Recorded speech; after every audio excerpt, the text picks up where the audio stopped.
lo tenemos ahí a Carlos Raimundi, es el embajador representante argentino ante la OEA en Washington. Carlos, muy buenas noches. ¿Qué diferencia horaria tenemos, Carlos? Una hora menos es aquí son las 10 de la noche, 10 y 2. Bien, ya estás recontracenado, porque ahí se cena muchísimo más temprano que aquí, posiblemente para meterte en la cama. Sí, no, todavía estoy mirando cosas aquí en la computadora, me queda un rato más. Bien. Así que un gusto poder conversar. Igualmente, Carlos. Bueno, está siguiendo, imagino, lo que está pasando en Perú, una situación institucional muy débil. Pedro Castillo, nuevamente, en realidad, un presidente a tiro de la destitución, 5 presidentes en los últimos 6 años en ese país. Situación bastante paradójica. ¿Cómo lo ves? Mira, yo creo que hay un plano que es el de la crónica cotidiana, que es la que se cargó esta cantidad de presidentes que ustedes estaban describiendo recién. Ahora, hay otro plano que es más estructural, me parece, y es, que igual lo tocaron ustedes, es el Perú hace varios años que tiene cierta estabilidad económica y tiene aceptables niveles de crecimiento.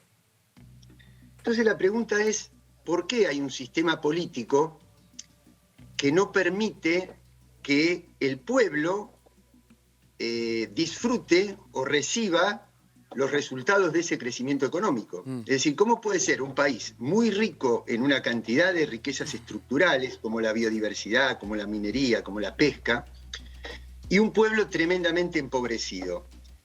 Entonces, hay una realidad social que es la que llevó a Pedro Castillo, que era un hombre relativamente desconocido para la gran política de Lima, y sin embargo el Perú profundo, el Perú plebeyo, resultó mayoritario. Ahora, ¿por qué no se puede consolidar un partido político, un sistema político, una fuerza política que logre traspasar los resultados de la buena economía a la distribución social? Y ahí es donde hay una constitución que es la que lo impide por este poder de tanta capacidad de remoción que le da al Parlamento, ¿no? Entonces, por eso cuando Pedro Castillo, una de las primeras cosas que trató de hacer fue llamar a un plebiscito para la reforma constitucional, porque para declarar la reforma institucionalmente sin plebiscito lo tiene que hacer el Congreso. Claro. Y el Congreso nunca la va a declarar, la reforma, porque es uno de los beneficiarios de la Constitución que tiene. Claro. Entonces, por eso creo que ahí está el corazón del problema, ¿no? Que es cómo generar en el Perú un sistema político que garantice redistribuir socialmente los resultados de la buena performance económica. Sí, Carlos, te estás metiendo en un tema que tiene que ver con Perú, pero me parece que es más amplio, ¿no? ¿Cómo hacer para que gobiernos de esta oleada progresista bastante despareja, ya no es la de principios de los 2000, donde me parece que estaba bastante más consolidada, en un ciclo económico adverso, ahora sumale la guerra? Digo, ¿cómo se hace para ser audaz, siendo de centro-izquierda, si se quiere, en un contexto que ya no es tan beneficioso, sino más bien adverso y muy desparejo en términos políticos? Bueno, mira, primero,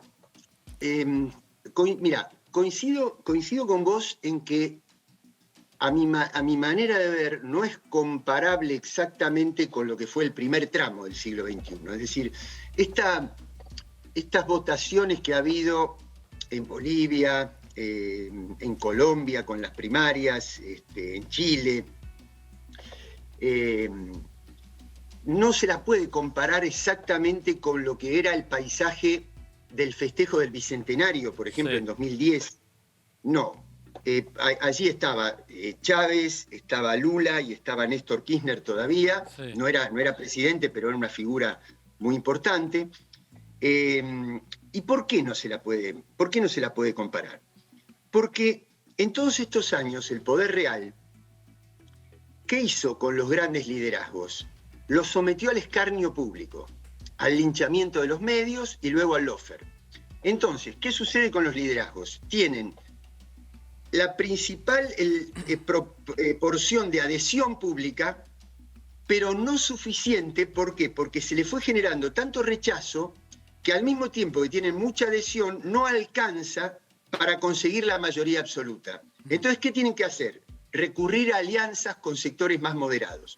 Lo tuvo que hacer el partido de Evo, lo tuvo que hacer, bueno, Petro todavía no, así que él eligió una vicepresidenta que forma parte de ese mundo progresista en Colombia importante, lo tuvo que hacer Boric, lo tiene que hacer Lula. El vicepresidente de Lula va a ser Alckmin, histórico rival, más asociado a la derecha que otra cosa, va a ser el candidato a vice de Lula. Y el Frente de Todos es un poco eso también, ¿no? Es conseguir una mayoría para ganar una elección y después presentar muchas discusiones internas para ver hasta dónde la intensidad para poder llevar adelante esas políticas que nos permitan que, por ejemplo, el precio de los alimentos que se encarece a nivel internacional y que tendría que ser algo beneficioso para la Argentina, termina generando una inflación interna tremenda que la gente no puede comprar el pan. Entonces, ahí es donde hay que tener herramientas muy fuertes de control y de administración y hay que recuperar el rol regulador, el rol regulador del Estado para evitar los abusos de los grandes poderes. Sí. Carlos, me meto un poco en la Argentina porque lo mencionaba vos, pero estamos hablando de la Argentina y de toda la región. Decía, ya no están esos liderazgos tan fuertes, tan personalistas, entonces hay que hacer alianzas con sectores más moderados. ¿No paraliza la gestión eso, que es un poco lo que se está viendo ahora en la Argentina? Yo creo que nosotros en Argentina tenemos que debatir con mucha franqueza. Vos imagínate, si a mí a cualquier militante de una fuerza con vocación de mayoría, de vocación de gobierno, vos le decís, ¿qué querés? ¿Tener un frente grande, unido, sólido, expansivo o querés achicarte, fragmentarte? ¿Qué vamos a responder? No, es bastante obvia la respuesta. Ahora el tema es que la unidad no es una cuestión retórica, es una cuestión de contenido. Es decir, la unidad, por ejemplo, es, y por eso se volvió a alcanzar la unidad en el bloque de senadores del Frente de Todos, presentar un proyecto para que esa deuda terrible, que fueron 45.000 millones de dólares que entraron, y así como entraron, se fueron. Argentina hizo una especie de pasamano para entregarle la deuda a una cantidad de empresas que se la llevaron del país. Entonces, ahí yo creo que tenemos que hacer es mostrarle eso a la sociedad, tenerla informada, como tenerla informada de quiénes son los formadores de precio, que cuando vos tenés un país que tiene más del 50% de la niñez en la pobreza, no pueden remarcar 30% los precios en 3 días. Es perverso eso. Entonces, cuando vos me decís la unidad, sí, la unidad para eso.